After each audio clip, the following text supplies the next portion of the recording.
Well, Happy New Year, everyone. Welcome back to the channel. I am Diao, and I'm here with another review for you guys. Let's kick off 2023 talking about The Best Man.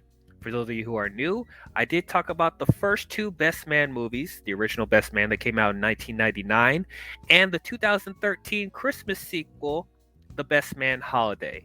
If you guys haven't seen my review for those movies, I'll put a link in the description below so you guys can watch them. But let us conclude this Best Man franchise talking about its final limited series airing on Peacock, The Best Man, The Final Chapters. Let's not waste any more time. Let's get into this. So if you guys have seen my reviews for the first two movies, you guys will know that I really enjoyed the first two movies. I think it's one of the better black comedy slash dramas out there, and I found myself really invested in the characters and their journeys throughout their lives. I found myself really invested in, just all the conflict and stuff. We're talking about relationships and marriage and, having to balance that out with their regular lives. I just found all that really engaging. Some of the best parts of these movies is just seeing all these characters interact and you feeling like they have history with each other. It feels like this cast like really known each other throughout the years. It feels like they never miss a beat whenever they have to work off of each other. So definitely I just really found myself invested in these characters. So at the end of the Best Man Holiday, they teased something for the third movie that Terrence Howard's character Quentin is getting engaged. That's right, Q was getting married, and that was the last person we thought would ever want to settle down and get married. But yeah, that's what ended up happening. And he was asking Tay Diggs' character Harper to be his best man. So, I was really excited to see how they were going to play that out in the third movie. But we've been waiting quite a while for the third movie. It almost got to a point where I didn't even think they were going to make a third Best Man because of how many years we were waiting, and you barely heard any news about it. Of course, the cast would say here and there that that they're still working on it, but like I kind of took that with a grain of salt. But there is a fan base for the Best Man movies, right? And it doesn't cost too much to make these films. So I was surprised that, after the success of the Best Man Holiday, I'm surprised that Universal took so long to let Malcolm D. Lee, make the third Best Man movie. But then out of nowhere, I saw a commercial on YouTube about this limited series, The Best Man, The Final Chapters.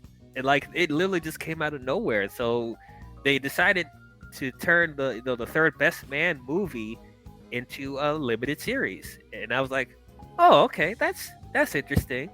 Um, I didn't expect that, as I said, but like maybe that'll be good for this series. That it'll give them more time to like wrap everything up as far as storylines and making sure all the characters are fleshed out enough and have their own satisfying conclusions.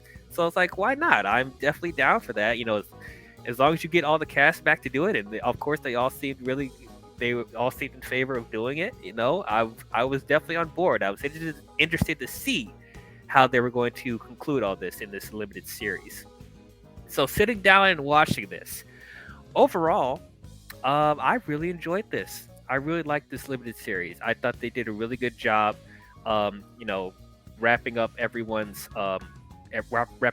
development, and just as far as just making sure everybody had a satisfactory ending. For the most part, I really had a good time watching this. um I once again, I'm not sure if I could say this is the best out of the Best Man franchise. um yeah, I don't know if I overall enjoyed this more than the first Best Man movie. And I'll even say I'm unsure if I like this more than the Best Man Holiday. I still think this is a worthy conclusion. Don't get me wrong. I still think this was a really, really good show. But like, I don't know. I found that there were some things that I didn't enjoy quite as much as the first two movies. But at the same time, I thought there were things that I thought they did better than the first two movies. So it just seems like, as far as all three of these installments, they seem to be at a similar, quality level to me. I don't know. I might be the odds one out. Um, I heard from some of the people that I talked to, there's some people that think that this is the best out of the three, and I definitely wouldn't argue that because there are definitely some elements and storylines that I think were done really really well. Um, but I just found there was some nitpicky stuff with just how the series is formatted and like what stories they decided to go with in this that I thought, oh, I don't know, that could have been stronger. Like I'll say off the gate. It feels like it feels like Malcolm D. Lee, when he was writing this series, it felt like he had an original story that he was making for a third movie, and he put it in here in the first two episodes. And then after those first two episodes, it feels like okay, now he was forced to create more conflict and storylines for the rest of the series. What I mean by that is that I guess I'll say off the gate that like if you guys have already watched the show, you guys know what I'm talking about. You probably would know what I'm talking about. But the first two episodes almost felt like Malcolm D. Lee's concept for The Best Man 3. If we just took those first two episodes and just turned that into a movie, for the most part, I could see it being a pretty good Best Man 3, because I felt like for the most part, it definitely wrapped up a good amount of the beats from the first two, and it felt like it felt like a natural third installment from the first two movies. So overall, like the first two episodes, I honestly were probably my favorite. But then when they leave when they leave the wedding storyline of Q, then we have to go back to New York and they have to deal with their regular lives. That's where I felt like the overall storyline started to get a bit overwhelming for me as far as how much they wanted to put into this, I guess. I still was invested in what was going on, but I just felt like there was a lot that I felt needed to follow as far as the story points. But before we get into that, like let me talk about the first two episodes. I thought the first two episodes were really really good. Um like I said, they were following up on the cliffhanger of the Best Man Holiday with Q getting married. I thought all of that was really really good. And Harper being called to be Q's best man. I thought that was really really good. And then also with Lance, not getting over the death of Mia, and you see that taking a toll on his life. With him, just sleeping around with a bunch of women, trying to ease the pain from that, having one night stands, and also the fact that he just retired from football, and so he feels like he doesn't really have a purpose in life. He feels lost, and the rest of the gang is trying to cheer him up and trying to make him feel better, and it's just not working. So I thought that stuff was really interesting. And then there's the whole thing that Shelby is expressing feelings for Quentin, because if you guys have watched the first two movies, Shelby and Q keep hooking up with each other, and it was alluding to the fact that possibly they would get together because they keep hooking up so much, and they would tease that maybe they should pursue this, but maybe not because they both are so narcissistic, and and they're both dealing with their own issues as far as relationships, and so it's like they're pretty much a will they won't they type thing. But I really like that in this, like we actually see payoff with that. Shelby trying to confess that she's had feelings for Q this entire time.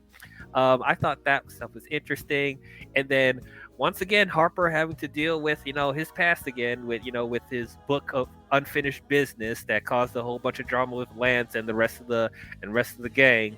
Now that his publicist is saying that they want to make a movie out of his unfinished business book, and of course Harper's apprehensive about doing that. But I'm glad with that. Like we weren't going to deal with the same type of drama that we had with the first two movies, because like that would seem extremely redundant. Like having to go through the whole thing of Lance is getting angry at Harper because Harper won't be upfront with him about the book or whatever, and so we're gonna spend a good amount of the time of Lance being angry at Harper for no reason and blah blah blah. So I'm glad with that aspect we didn't spend too much time on that, and like, you know, he got everyone's blessing real quick off the gate. So I was really happy about that. And then Jordan once again is like just so committed to her work that she doesn't it doesn't seem like she has time to herself. um, and apparently she broke up with her boyfriend from the Best Man Holiday off screen, which I guess that was pretty unfortunate because I did like his boyfriend in the Best Man Holiday. But regardless, she's dealing with her just taking a break from her work because she's always working all the time, and like she doesn't feel like she's able to have time to settle down or enjoy the finer things in life. So that's stuff I thought was nice. And then Robin, you know, getting more into the free spirit aspect, her getting more committed with her, her being a chef and stuff like that, or a caterer. So that stuff I thought was pretty good. But yeah, overall, when it came to that, with the first two episodes, I thought, okay, I'm really, really liking this. I thought it was very, very enjoyable. Um, Now, after the first two episodes, after we conclude the wedding storyline with Q, and then they go back to their regular lives in New York. Um, I still liked what they were doing as far as like all the storylines that were introduced. For the most part, I still was engaged with everyone's story, but I felt like there was a bit too much going on, with the rest of the episodes. I feel like there was a lot of stuff they wanted to put into this final series for all these characters. So they want to make sure everyone has their big development, their big satisfying conclusion. All their closure is wrapped up and whatever. And they want to build more. They want to build more drama with all the characters. But like, I just felt like there was a bit too much to follow. I'm not gonna list every single plot point they do it with the rest of the episodes. I'm just gonna focus on like the main ones. But that just goes to show like there was a lot that they put in here. So after Harper is getting success on his book being turned into a movie, Unfinished Business, he's being promised a lot of money from that, and so Harper wants to get more fancy with his living. He wants to buy a more expensive place to live. He wants to live in a better area. And Robin is not fully agreeing with that, because she grew an attachment to where she lives. And there's this whole conflict with that. On top of that, Harper being so focused on his writing and stuff like that, that he's barely giving attention to Robin and their daughter Mia. They named their daughter after Mia, so that, which I thought was really nice. So they're dealing with that whole storyline, and then Lance still trying to figure out his purpose after retiring and getting over Mia. He did meet someone during the wedding stuff.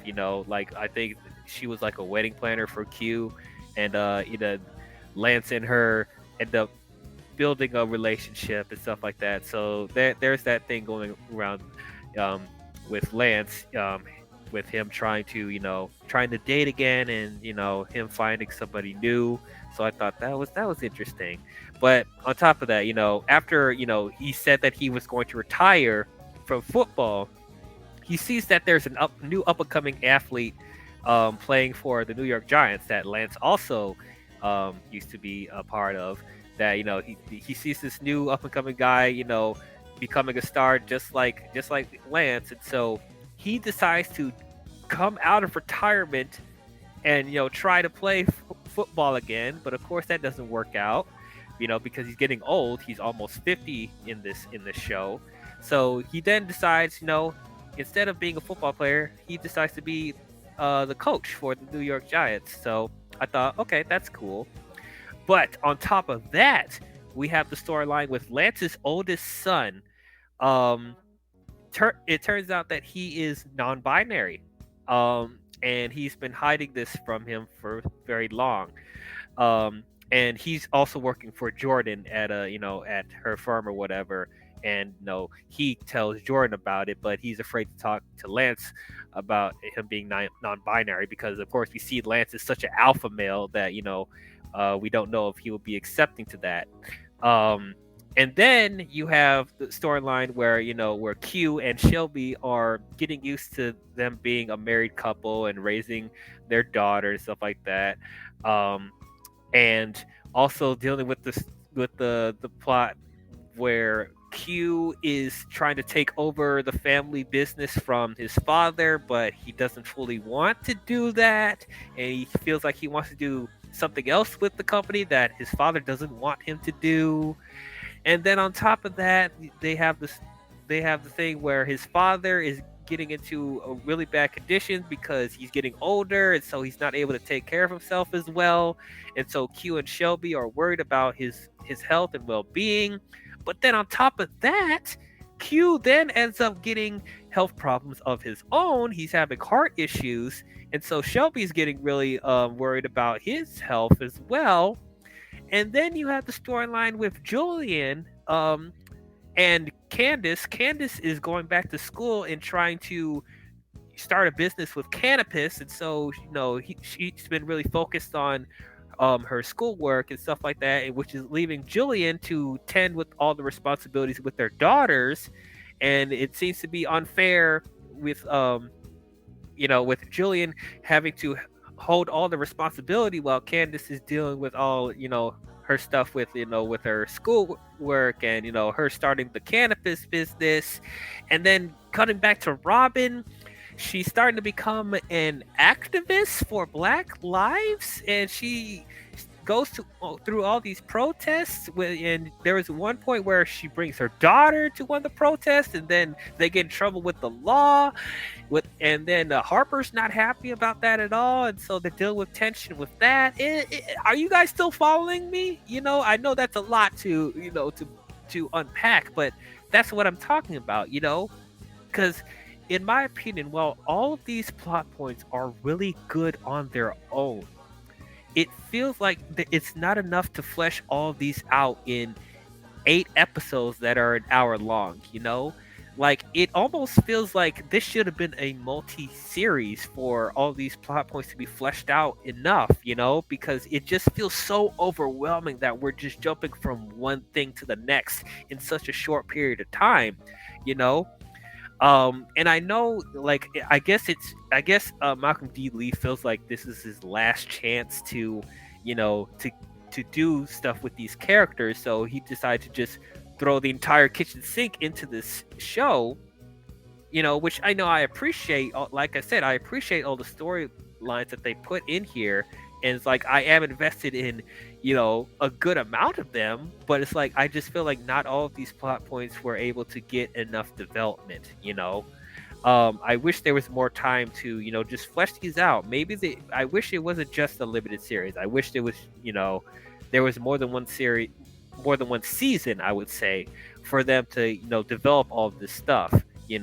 I would say, like, the best plot points they put in here is the stuff with Lance's son, and I guess the stuff with Harper and Robin. Harper dealing with his success with the movie, and Robin feeling like she's not getting enough attention from Harper. That was pretty important. And then I guess the health issues with Q, that was pretty important, but that wasn't given a lot of time either. But yeah, while I did think there was a lot going on with the last 6 episodes, I still thought they brought it all together by the time we got to the end. There's still some really, really good character moments with these episodes, and some of the best emotional beats of the entire franchise, in my opinion. When we were able to slow down, we weren't jumping from one thing to the next. We were able to focus on one thing. They did it really well. With a good amount of the story beats that we were introduced in this show. I thought it was a really good conclusion for most of the characters. And I thought, overall, I just thought they did a good job wrapping up this entire series. I definitely enjoyed this, and I would recommend it for people that that are fans of the Best Man movies. Like, I definitely think this is, definitely think this will be a good conclusion, and I think people will be satisfied for the most part. But overall, I'm going to give The Best Man, the final chapters, a B plus. So yeah, all three of these installments are going to get a B plus. They're on equal quality. Really enjoyed these. Yeah, I just, yeah had a really good time watching this. But yeah, those are my thoughts on the Best Man, the final chapters. What did you guys think about it? Did you guys love it? Did you guys hate it? Did you guys think it was okay? Were you able to follow all the storylines going on? Did you feel like it was a lot that they were trying to put in there, or did you think all of it worked for you? It flowed very well for you, and you thought overall everyone had a good, satisfactory ending to their characters and stories? Comment your thoughts down below and let me know.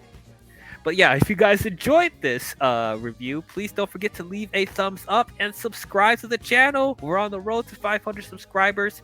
Let's try and meet that goal this year, and pretty soon we're gonna get it to 1,000 subscribers. That is the main goal for this. So yeah, if you guys can help out a brother, like and subscribe to the channel. If you guys enjoy what I do, and if you want to be notified on future videos I'll be doing, please don't forget to hit the bell while you're at it. 2023, there's going to be a lot coming out, so you definitely will see a lot of me this year. A lot of content coming out. I can't wait to get into this new year. But that's all I have for you guys, and I will see you guys next time. Talk to you guys later. Bye-bye.